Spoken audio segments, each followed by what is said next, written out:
SCRT Model Paper 2 questions with answers explanation.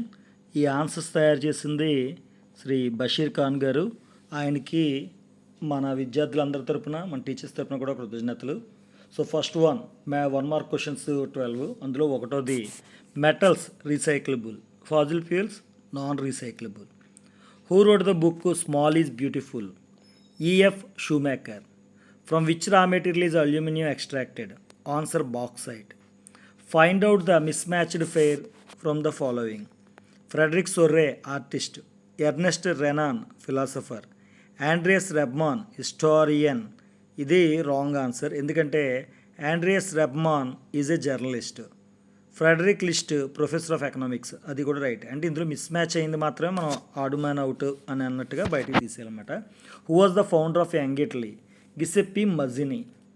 Arrange the following in the correct chronological order. Chronological order అంటే ముందు జరిగింది ముందుగాను, తర్వాత జరిగింది దాని తర్వాత, ఇలా పెడుతూ ఉండాలి.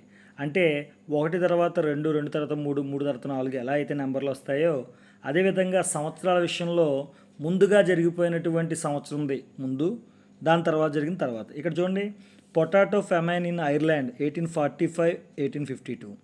రెండర్పెస్టర్ క్యాటిల్ ప్లేగ్ ఇన్ ఆఫ్రికా 1890లో జరిగింది. ద ఫస్ట్ వరల్డ్ వార్ 1914-18లో జరిగితే ద గ్రేట్ డిప్రెషన్ 1929-39లో జరిగింది. అంటే 1929లో జరిగింది, చివరికి 1939 వరకు. సో ఇందులో ఫస్ట్ వరల్డ్ వారు 14-18 అనేది మనకి తెలుసు. అలాగే గ్రేట్ డిప్రెషన్ 1929-39 కూడా తెలుసు. అలాగే పొటాటో ఫెమైన్ ఐర్లాండ్లో జరిగిన సంవత్సరం రెండర్పెస్ట్ ఆర్ క్యాటిల్ ప్లేగ్, అంటే పశువులకి వచ్చినటువంటి ఈ ప్లేగ్ వ్యాధి ఆఫ్రికాలో 1890. ఇది గుర్తుపెట్టుకోవాలి. What is the coalition government? A government formed by the coming together of at least 2 political parties is called coalition government. దీన్ని మనం ఇంకో రకంగా కూడా రాయొచ్చు. అని నేను చెప్పేది జాగ్రత్తగా వినండి. 2 or more parties jointly form the government is coalition government. అంటే ఒకటైతే డైరెక్ట్గా రూలింగ్ పార్టీ అంటాం, రెండోది వచ్చినప్పుడు ఆటోమేటిక్గా కోయలేషన్ అనేది స్టార్ట్ అయిపోతుంది అనమాట. 2 or more, ఒక్కోసారి 3 పార్టీలు కూడా కలవచ్చు. Which of the following countries is an example for holding together federation? India is holding together federation. USA coming together federation అంటారు. మల్టీ పార్టీ సిస్టమ్ అంటే several parties compete for power, అంటే power సాధించడం కోసం ఎన్నో పార్టీలు పోటీ పడడం. More than 2 parties have a reasonable chance of coming to power. చాలు, అంటే మనకు 1 మార్క్ ఇచ్చినప్పుడు ఇంత మ్యాటర్ రాయనవసరం లేదు. 1 sentence or 2 sentence. ఇంకా సింపుల్గా చెప్పుకోవాలంటే multi party system means more than 2 parties compete in elections or contest in elections, అది రాయొచ్చు. ఎగ్జాంపుల్ ఇండియా కూడా. అలాగే good way to measure the quality of life in countries across the world is comparing by dash. అంటే ఒక కంట్రీకి quality of లైఫ్ని మనం measure చేసేది దేంతో అంటే హ్యూమన్ డెవలప్మెంట్ ఇండెక్స్. ఇది చాలా గుడ్ వే అనమాట, అంటే క్వాలిటీ ఆఫ్ లైఫ్ అన్నాం కాబట్టి. అదే ఇన్కమ్ని అయితే మాత్రం మనం పెర్ క్యాపిటల్ ఇన్కమ్తో కంపేర్ చేస్తాం. ఈ పదాలు గుర్తుపెట్టుకోండి. క్వాలిటీ ఆఫ్ లైఫ్ని కంట్రీస్ని మెజర్ చేసేటప్పుడు, కంపేర్ చేసేటప్పుడు హ్యూమన్ డెవలప్మెంట్ ఇండెక్స్ అనేది చాలా ఇంపార్టెంట్. ఈ హ్యూమన్ డెవలప్మెంట్ ఇండెక్స్ అనేది అమర్త్య సేన్ అనే ఆయన తయారు చేశారు దీన్ని. ఓకే, నెక్స్ట్ మనకి ఇక్కడ ఒక గ్రాఫ్ ఇచ్చాడు, చాలా ఈజీగా ఉంది. ఇందులో చైనీస్ టాయ్స్ 70%, అదర్ టాయ్స్ 30%. ఈ గ్రాఫ్ మనం వేసేటప్పుడు ఇక్కడ చూడండి, ఒకవైపు చైనీస్ టాయ్స్ని మరోవైపు అదర్ టాయ్స్ని తీసుకుని అదర్ టాయ్స్ 30, ఇవి ఏమో చైనీస్ టాయ్స్ 70. సో స్కేల్ మీద 8 వరకు పాయింట్స్ తీసుకుంటే ఒకవైపు మనం ఈ విధంగా తయారు చేసి, ఇది ఎందుకంటే 1 మార్క్ కాబట్టి దీనికోసం ఎక్కువ కష్టపడే అవసరం లేదు. ఇదే క్వశ్చన్ 2 మార్క్స్కి ఇస్తే ఇలా రాస్తే సరిపోతుంది. 4 మార్క్స్కి ఇచ్చినప్పుడు కొంచెం నీట్గా వేయడానికి ట్రై చేయండి. అలాగే అరేంజ్ ద ఫాలోయింగ్ కంట్రీస్. ఇలాంటి క్వశ్చన్స్ ఎప్పుడు మీరు మ్యాప్ని దగ్గర పెట్టుకొని చేస్తే ఈజీగా ఉంటుంది. వాడు ఇచ్చినటువంటి 4, అంటే క్వశ్చన్లో ఇచ్చినటువంటి 4 చూసుకుంటే ఇండియా, యుఎస్ఏ, జపాన్, ఈజిప్ట్, ఈ 4 విషయానికి వచ్చినప్పుడు ఫస్ట్ ఈస్ట్ నుంచి వచ్చేటప్పుడు జపాన్ వస్తుంది, దాని తర్వాత ఇండియా, దాని తర్వాత ఆఫ్రికాలో ఉన్న ఈజిప్ట్, దాని తర్వాత అమెరికన్ కాంటినెంట్లో ఉన్న యుఎస్. ఇది ఈస్ట్ టు వెస్ట్ అనే అరేంజ్మెంట్ అనమాట. అలాగే నెక్స్ట్ సెక్షన్ 2 మార్క్స్ క్వశ్చన్స్కి 2 to 3 పాయింట్స్ రాయాలి. Define and give an example for mineral based industry. Already first model పేపర్లో అగ్రో బేస్డ్ ఇండస్ట్రీ అడిగారు, ఇక్కడ మినరల్ బేస్డ్ అడిగారు. సేమ్ పదాలు మారుతాయి. Mineral based industries are industries that use mineral ores as raw material to produce goods. Example steel and iron industry, cement industry, copper smelting industry, aluminium industry. మీరు ఏవైనా 2 examples రాయొచ్చు లేదా ఒక example అయినా రాయొచ్చు, but main point important. So 2 or 3 points అనేది main important ఈ 2 marks క్వశ్చన్స్కి. అంతకన్నా ఎక్కువ రాయవలసిన అవసరం ఉండదు. అలాగే 13th క్వశ్చన్ చూస్తే ఈ మ్యాప్ని చూసి ఆన్సర్స్ చేయమన్నారు. Where is Indira Gandhi international airport? New Delhi. అలాగే ఇంటర్నేషనల్ ఎయిర్పోర్ట్ కలకత్తాలో ఉన్నది నేతాజీ సుభాష్ చంద్రబోస్ ఇంటర్నేషనల్ ఎయిర్పోర్ట్.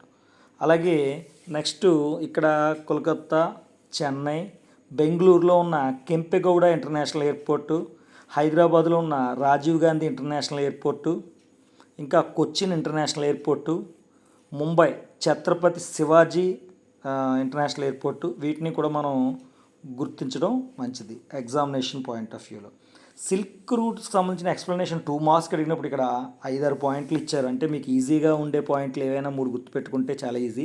ఇంకా సింపుల్గా చెప్పాలంటే silk route means the trade of silk from Asian countries to Europe. ఇక్కడ చూడండి, silk routes linking Asia with Europe and northern Africa. Buddhism emerged in India and spread on the silk routes. Noodles travelled west from China to become spaghetti. ఇది వెస్ట్కి వెళ్ళిపోయింది noodles, అక్కడ స్పాగెట్టి అంటారు, అది చైనాలో నూడిల్స్గా ఉండేది. అలాగే Arab traders took pasta to Sicily. చాలు, ఇంకా ఇక్కడ మనకి చాలా పాయింట్లు ఇచ్చారు. Potatoes, soya, groundnut, maize, tomatoes, chillies and so on were not known to our ancestors until about 5 centuries ago. అంటే మన పూర్వీకులకు తెలియని ఎన్నో ఈ ఐటమ్స్ ఒక 500 సంవత్సరాల క్రితం వరకు మన పూర్వీకులకు కూడా తెలీదు. ఆ తర్వాత మాత్రమే మన ఇండియాలోకి వచ్చాయని చెప్పడం అనమాట. నెక్స్ట్ మనం 16th క్వశ్చన్కి ఇస్తే explain the effect of the great depression of 1929 on the Indian economy. ఒక్కోసారి గ్రేట్ డిప్రెషన్ ఎఫెక్ట్స్ అని అడుగుతుంటారు. అప్పుడు మనం ఇక్కడ ఇండియాలో మనం చెప్తున్నవి ఏవైతే ఉన్నాయో వాటిని ఇండియా అనే పదం వాడకుండా రాస్తే సరిపోతుంది. ఇక్కడైతే క్వశ్చన్లోంచి తీసుకోండి. The great depression of 1929 effects on the Indian economy అని చిన్న సబ్ హెడ్డింగ్లో పెట్టి ఇక్కడ ఉన్నటువంటి 6 పాయింట్లు ఏవైనా 3 పాయింట్లు చాలు. ఎందుకంటే 16th క్వశ్చన్ అనేది 2 మార్క్సే కాబట్టి. ఇందులో మనకు మెయిన్ ముందు చూసుకోవాల్సింది India exports and imports nearly halved between 1928 and 34. అంటే మనం ఇయర్స్ మెన్షన్ చేయడం మర్చిపోయినా ఇక్కడ మెయిన్ గుర్తుపెట్టుకోవాల్సింది exports and imports decreased. Prices in India also plunged, అంటే తగ్గిపోయాయి. Peasants and farmers suffered more than urban dwellers. అలాగే gunny export collapsed. Price of raw jute crashed more than 60%. ఇంకా చెప్పాలంటే the price of raw jute crashed అంటే సరిపోతుంది. Peasants fell deeper in to depth, అంటే చాలా అప్పులో కూరుకుపోయారని. 17th question central list state list examples. ఇది మెయిన్ మనం చెప్తున్నాం ఎప్పుడు కూడా, ఇందులోంచి ఒక క్వశ్చన్ వస్తూ ఉంది. ఇక్కడ కూడా సెంట్రల్ లిస్ట్లోకి వచ్చేసరికి మనకి సెంట్రల్ లిస్ట్ లేదా యూనియన్ లిస్ట్ అంటే అవి national importance, defence, foreign affairs, atomic energy, banking, postal, telegraph ఇలాంటివి అన్నమాట. స్టేట్ లిస్ట్లోకి వస్తే పోలీస్, లోకల్ గవర్నమెంట్స్ అంటే పంచాయతీరాజ్ సిస్టంలో ఉండేటువంటి local governments, trade and commerce, agriculture, ఇవి స్టేట్ లిస్ట్లోకి వస్తాయి. అలాగే కాన్కరెంట్ లిస్ట్లోకి వచ్చేవి ఏంటి అంటే ఆల్రెడీ మనం చెప్పుకున్నాం, అడాప్షన్, సక్సెషన్, డైవోర్స్, మ్యారేజ్, ఇంకా ఎడ్యుకేషన్ కూడా. ఇక్కడ ట్రేడ్ యూనియన్ అనే పదం ఇస్తే మాత్రం అది కాన్కరెంట్ లిస్ట్లోకి వస్తుంది. ట్రేడ్ అండ్ కామర్స్ అని ఇస్తే మాత్రం స్టేట్ లిస్ట్లోకి వస్తుంది. Mention any 2 constitutional provisions that makes Indian secular states. ఇక్కడ మనకు 4 పాయింట్లు ఇచ్చారు. మనకి all religions are equal, no religion is given preference, no religion as a special status, freedom to practise one's religion is allowed by the constitution. అంటే మనకు నచ్చిన రిలీజియన్ని మనం ఫాలో అవ్వచ్చు, దీన్ని రిలీజియస్ ఫ్రీడమ్ అంటారు. No discrimination of any kind is allowed on religious grounds. అంటే no religious discriminations allowed, అంటే అవి ఏవి కూడా డిస్క్రిమినేషన్స్ లేవు అని చెప్పడం. సో అందులో ఏవైనా 3 పాయింట్లు రాయండి. 19. What is the impact of globalisation on India? What is globalisation actually? Globalisation అంటే rapid integration of countries, rapid interaction of countries. దానివల్ల ఇండియా మీద వచ్చిన ఇంపాక్ట్ ఏంటి? Increase in foreign investment, increase in foreign trade, creation of new opportunities, jobs, reducing unemployment, host of services, Indian companies become multinational companies. చాలు, ఇందులోంచి ఏవైనా 3 పాయింట్లు రాయండి. ఎందుకంటే ఎక్కువ రాయడం వల్ల మనకి మెయిన్ 8 మార్క్స్ క్వశ్చన్స్కి 8 పాయింట్స్ రాయడానికి ట్రై చేయాలి. 2 slogans and consumer rights already చెప్పాం. Your product your right, my product my right, be aware be safe, don't live to buy, buy to live, educate, advocate, empower. Any 2 slogans రాయండి. ఎందుకంటే 2 అడిగారు కాబట్టి ఇక్కడ మీకు కొంచెం ఎక్కువ ఇచ్చేది. ఎందుకంటే మీరు ఎక్కువ నేర్చుకుంటే అందులో మర్చిపోయే విషయాలు తక్కువ ఉంటాయి కాబట్టి మిగతావి రాయగలుగుతారని. సో అలాగే ఇక్కడ చూడండి, each question carries 4 marks, each question as internal choice అన్నారు. ఇక్కడ good practice toward conservation of forest and wild life అంటే వైల్డ్ లైఫ్ ఫారెస్ట్ని మనం ప్రొటెక్ట్ చేయడానికి ఎటువంటి మంచి ప్రాక్టీసెస్ చేయొచ్చు అంటే worshipping of trees and animals, use of flora and fauna in religious functions, formation of national parks, formation of wild life sanctuaries, bio reserves to protect endangered species, అలాగే punishable penal codes and killing animals, ఈ community programs like వన Mahotsav etcetera. ఇందులోంచి 5 పాయింట్లు రాస్తే మీరు పర్ఫెక్ట్గా 4 marks వస్తాయి. ఇంకా మీరు ఇక్కడ 8 పాయింట్లు ఉన్నాయి. ఇందులో మీకు నచ్చినవి 5-6 పాయింట్లు, 5 పాయింట్లు రాసినా సరిపోతుంది. అలాగే why do you think that solar energy as a bright future in India. Solar energy bright future అనేది మనకు 4 మార్క్స్కి ఇచ్చినప్పుడు ఇక్కడ పాయింట్స్ చూడండి. Solar energy is an inexhaustible source. Solar energy produced from sunlight. India is a tropical country అంటే వేడి ఎక్కువ ఉండే దేశం కాబట్టి there is enough scope to development of solar energy అంటే ఇక్కడ సోలార్ ఎనర్జీని డెవలప్ చేయడానికి చాలా స్కోప్ ఉంది. Many parts of country receive sunlight at least 300 days annually. 300 రోజులు మనకు సన్లైట్ వస్తుంది. చాలా అంటే 365 రోజులు చాలా రోజులు సన్లైట్ ఉంటుంది. ఏదో కొన్ని రోజులు మాత్రమే మనకు సన్లైట్ తక్కువగా ఉంటుంది కాబట్టి మనకి ఎక్కువ సోలార్ ఎనర్జీని మనం తయారు చేసుకోవచ్చు. Easy to establish solar plants in urban and rural areas. By setting up solar plants in rural areas fire wood can be reduced. అంటే ఎప్పుడైతే సోలార్ ప్లాంట్స్ మనం ఎక్కువ యూజ్ చేస్తాం విలేజ్లో ఫైర్ వుడ్ తక్కువగా వాడతారు. అప్పుడు ఎన్విరాన్మెంటల్ ఫ్రెండ్లీ, ఇది కూడా రాయొచ్చు. It is environmental friendly, it is eco friendly. అలాగే సోలార్ ఎనర్జీస్ బికమ్ పాపులర్. ఎందుకు popular? Used for cooking, heating water, lighting and transportation purpose కూడా వాడుతున్నారు. వెహికల్స్ కూడా వస్తున్నాయి. Observe the given map and answer following. ఏమడిగారు ఇక్కడ మ్యాప్ని చూసి దీనికి ఆన్సర్ చేయమండి. యాక్చువల్గా ఈ మ్యాప్లో యూనిఫికేషన్ ఆఫ్ జర్మనీ ఎవరు చేశారని పేరు ఉండదు. బట్ మనం గుర్తుపెట్టుకోవాల్సిన యూనిఫికేషన్ ఆఫ్ జర్మనీ చేసిన వ్యక్తి ఆటో వన్ బిస్మార్క్. అలాగే right 2 names of Cs you have observed on the map అన్నారు. ఈ మ్యాప్లో మనం బాగా అబ్జర్వ్ చేస్తే ఏదైనా సీస్ కనిపిస్తున్నాయా, సముద్రాలు. చూడండి, నార్త్ సీ, ఇక్కడ బాల్టిక్ సీ, అలాగే ఇంకా అంతే. అవి రెండే మనకి ఇక్కడ కనిపిస్తున్నాయి కాబట్టి అవి రెండే రాస్తాం. Right the name of the umpire which is on the south of the map. అంటే ఈ మ్యాప్లో కిందన సౌత్లో ఉన్న ఎంపైర్ పేరు రాయమన్నారు. సో ఈ మ్యాప్లో మనకి సౌత్లో చూసుకుంటే ఇక్కడ గ్రీన్ కలర్లో ఆస్ట్రియన్ ఎంపైర్ ఉంది. సో అది రాస్తాం. Who was the first emperor of the empire అన్నారు. William I. ఎవరు? Kaiser William I. ఇక్కడ ఆ ఆన్సర్స్ మనకి ఇక్కడ ఉన్నటువంటి పాయింట్స్లో ఎక్కడ లేవు. అంటే 1వ క్వశ్చన్కి 4వ క్వశ్చన్కి ఆన్సర్. జనరల్గా ఇలా ఇచ్చేటప్పుడు మనం ఇక్కడ 4 ఆన్సర్లో 2 మ్యాప్ను బట్టి ఉన్నాయి, 2 అవుట్ ఆఫ్కి ఇచ్చారు. సో ఇలాంటివి కూడా చేస్తుంటారు కాబట్టి మనకి ఈ మ్యాప్ని మనం కొంచెం ప్రాక్టీస్ చేస్తూ ఉంటాం అన్నమాట ఇలాంటివి.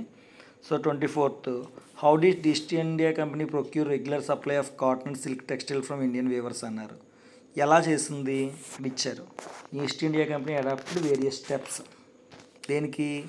ఎన్జూర్ regular supplies of cotton and silk textiles, established political power to monopoly right to trade, eliminated the existing traders and brokers, appointed paid servants called gumashtas to supervise weavers. Weavers were not allowed to contact other buyers. Those who took advance or loans could not contact any other trader. అంటే అడ్వాన్స్లు ఇచ్చాం కాబట్టి ఇంకోళ్ళ దగ్గరికి వెళ్ళకుండా వీళ్ళకి అమ్మాలని.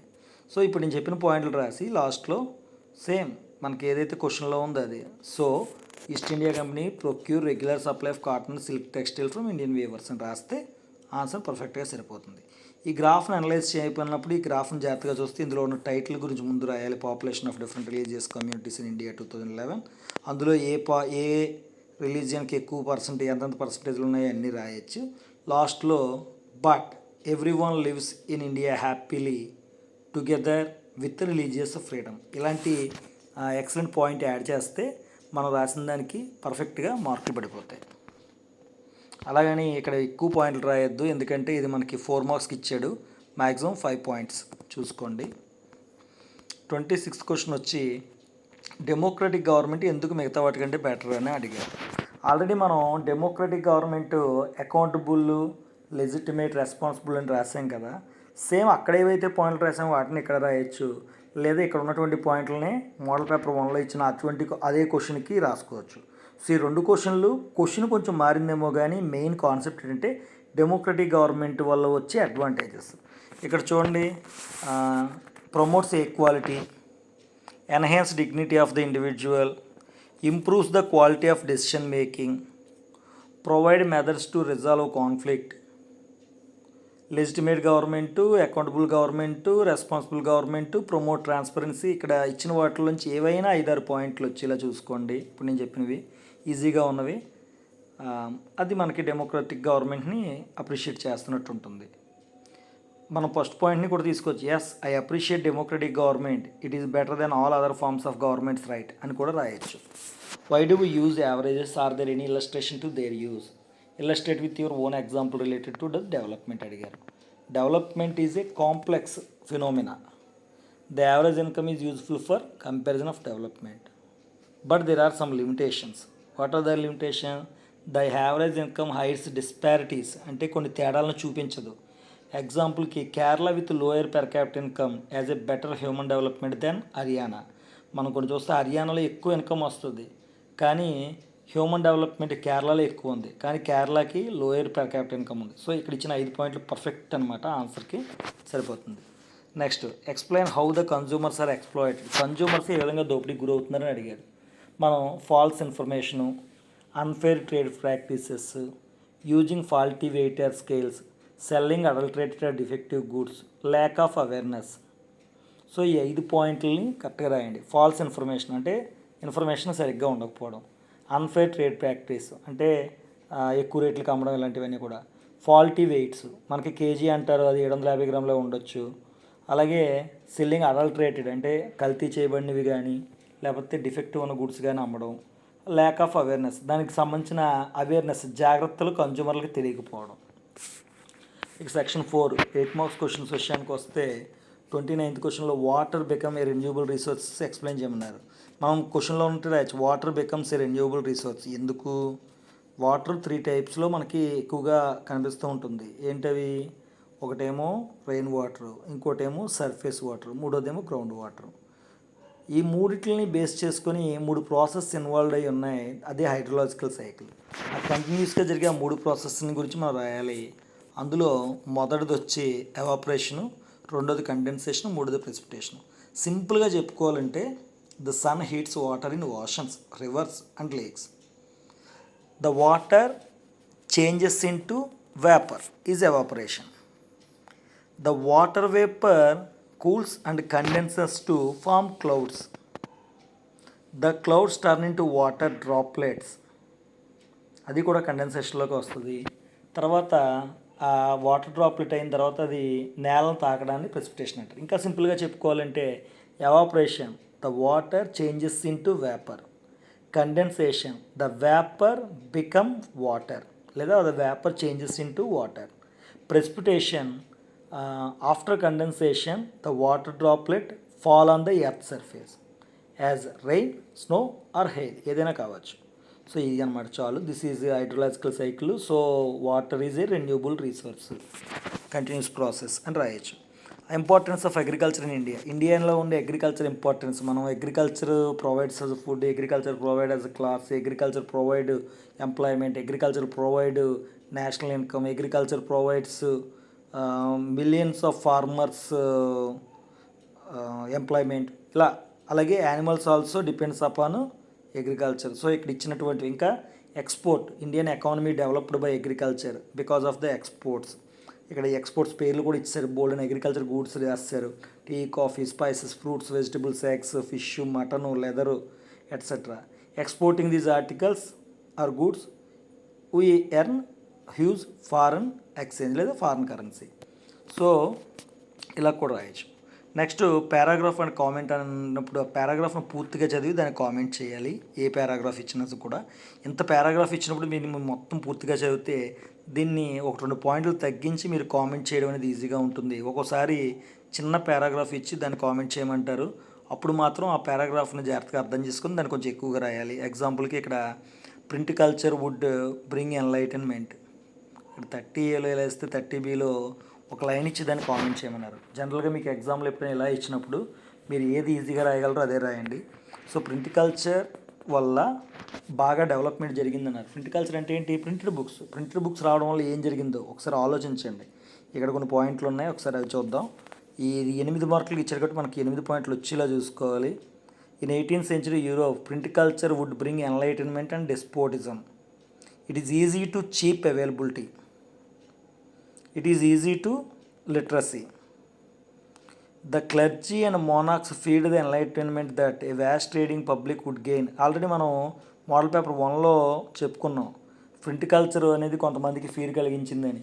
So ఆ ఆన్సర్ని ఈ ఆన్సర్ని మిక్స్ చేసుకోండి, అదే ఆన్సర్ ఇక్కడ రాసుకోవచ్చు మనం. బట్ దీంతోపాటు మనం రాసుకోవాల్సిన ముఖ్యమైన ఇంకో విషయం ఏంటంటే, so many philosophers and their writings made people development. అంటే జనాల యొక్క డెవలప్మెంట్ని కొంతమంది రాసిన రచనలు ఇంపాక్ట్ చేసాయి, వాళ్ళ వల్ల వాళ్ళు డెవలప్ అయ్యారు. ఆ రచనలు ప్రింటెడ్గా ఉండడం వల్ల వాళ్ళు బాగా చదువుకోగలిగారు. సో అది the power of reason that the public gained initiated social reforms and brought an end to despotism. ఇది main important. So print culture would bring enlightenment. ఒకసారి ఇక్కడ ఉన్నటువంటి 7 పాయింట్స్ చూడండి, చదవండి. ఈ 7 పాయింట్స్లో మీరు రాయగలిగేటట్టు ఉండాలి. ఈవెన్ ఫ్రెంచ్ రెవల్యూషన్ కానివ్వండి, లేకపోతే ఇంగ్లీష్ రెవల్యూషన్ కానివ్వండి, ఎవ్రీ రెవల్యూషన్ బిహైండ్ మనకి ప్రింట్ బుక్స్ యూజ్ అయ్యాయి. Nowadays also printed books mostly useful to us to enlighten our brains. Next 31 analyse the table. వాడు ఇచ్చిన టేబుల్ని అనలైజ్ చేయమన్నారు. సో ప్రతి వర్డ్ని ఇక్కడ ఇచ్చిన టేబుల్లో ఉన్న వర్డ్స్ చూసుకుంటే మనకి 8 వర్డ్స్ ఉన్నాయి. ఆ 8 వర్డ్స్ని యూజ్ చేసుకుని 8 పాయింట్స్గా తయారు చేయొచ్చు. ఎగ్జాంపుల్కి in the year 2000 the primary sector gives 52,000 crores GDP. అలాగే in the 2000 the share of secondary sector, the share of tertiary sector. ఆ తర్వాత మళ్ళీ ఇన్ ద ఇయర్ 2013 అవి ఎలా పెరిగాయో అవి రాయాలి. రాసి హై, లో ఇలాంటి పదాలు యూజ్ చేసుకుంటే సరిపోతుంది. మీరు పాయింట్లు కూడా ఇక్కడ చూడండి, 11 పాయింట్లు తయారు చేశారు. ఈ టైప్లో తయారు చేసుకోవాలి.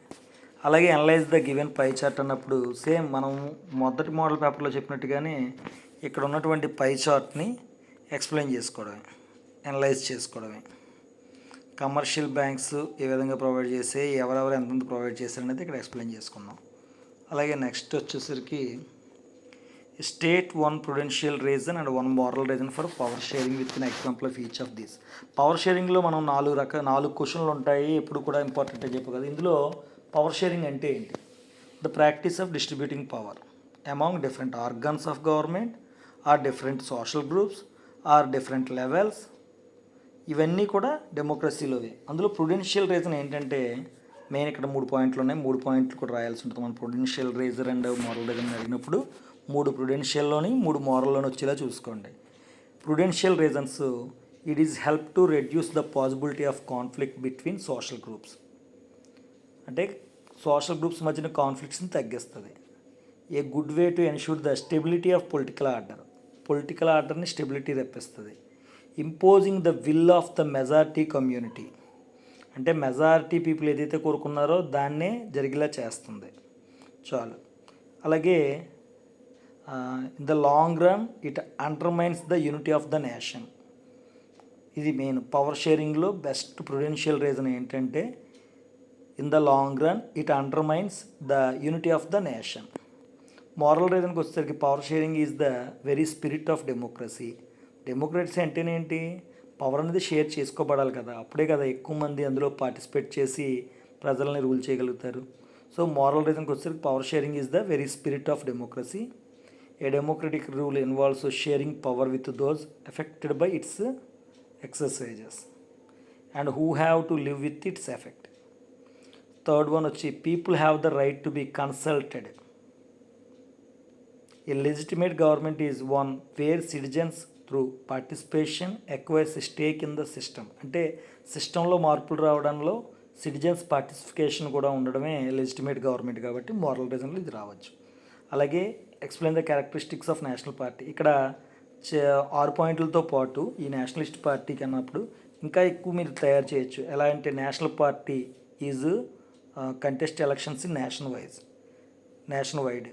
National party focus on national issues. National party focus on country Lok Sabha elections. National parties examples INC Indian National Congress, BJP Bharatiya Janata Party, CPI Communist Party of India. ఈ పేర్లు కూడా యాడ్ చేసుకోవచ్చు, అప్పుడు పాయింట్లు పెరిగాయి. అలాగే they contest in elections, if they won they become ruling party, if they lose they become opposition party. They make public opinions, they shape the public opinions, they can create the manifestos attractive, their manifesto is also nationally important. ఈ పాయింట్లు ఇక్కడ ఇచ్చిన వాటితో పాటు నేను చెప్పినవి కూడా కలుపుకొని మీరు రాయాలి. ఇక్కడ మెయిన్ ఇంకొక 3 విషయాలు ఉన్నాయి. National party must secure at least 6% of total votes in Lok Sabha elections. అంటే ఒక లోక్సభ ఎలక్షన్స్లో అట్లీస్ట్ 6% ఆఫ్ టోటల్ ఓట్స్ గెలవాలి. అలాగే అసెంబ్లీ ఎలక్షన్స్ జరిగినప్పుడు కనీసం 4 స్టేట్స్లో విన్ అవ్వాలి, at least 4 states, and wins at least 4 seats in Lok Sabha. ఇక్కడ 3 విషయాలు ఉన్నాయి. అసెంబ్లీ ఎలక్షన్లో అయితే 4 స్టేట్స్లో గెలవాలి, అలాగే అట్లీస్ట్ 4 లోక్సభ సీట్స్ గెలవాలి, అలాగే 6% ఆఫ్ టోటల్ ఓట్స్ లోక్సభ ఎలక్షన్స్లో రావాలి. ఈ 3 క్లాజెస్ని మనం జాగ్రత్తగా గుర్తుపెట్టుకోవాలి. ఈ 3 క్లాజెస్ని 3 కూడా మనం నేషనల్ పార్టీ అనే దానికి మెయిన్గా రాయాలి. ఇక్కడ మనం ఇంకా పెంచుకోవాలనుకున్నప్పుడు ఎగ్జాంపుల్ నేషనల్ పార్టీస్ 3 రాస్తాం, ఇండియన్ నేషనల్ కాంగ్రెస్ ఇలాంటివి,